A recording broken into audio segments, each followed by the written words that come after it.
loved it. You never think that you don't know how to do something as natural as telling a story until they break down all the fragments and segments of storytelling, and I found it really exciting, and I looked forward to it every week. Instructors were outstanding. They did a great job kind of helping me through my process of telling my story. And though I was nervous, the part of just watching myself as well as other people kind of grow and blossom through telling their stories. And the stories that was told as well as my own were different. They represented that person. And so I would highly recommend Storytelling 101 to anybody, especially if you would like to. It gives you more confidence. It teaches you confidence, and it teaches you to understand that you have a story to tell and somebody wants to hear it. So I'm a breast cancer survivor, so I'm working with a naturopath, and she said that I really needed to do something creative. And so when I told her about the storytelling, she said, that's it. Tell your story, because you can't hold it in anymore.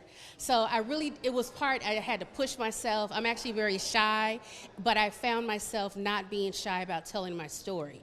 It was a little challenging at times because my story is kind of heavy.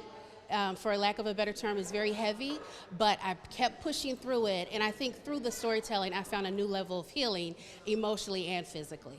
So I love it. So I'm learning how to be concise, and I'm learning how to be more expressive in telling the story. I'm learning how to have the attitude that this is my story, this is my story, I own it, and all I have to do is present it to people, and hopefully they'll appreciate it. So all in all, it was a good experience. I learned a lot, and I would recommend anybody, even if you just want to learn something new, something different. But the teachers were excellent. They were patient. They gave us feedback. Even if I emailed at late hours, they were getting back to us with feedback that was usable. Patient, and like I said, did I say patient? So I would really recommend the class, whether you're an entertainer or not, to better handle how to speak, how to tell a story, how to tell your story. Not only was I trying to hone in on my craft, but I was also looking for a cathartic or therapeutic outlet, and they gave that to me without losing it, because it's not a therapy class, but it definitely is a space where you can learn to hone in on telling your story in a concise way, but captivate your audience at the same time. So I would highly recommend it, and I'm looking forward to future opportunities.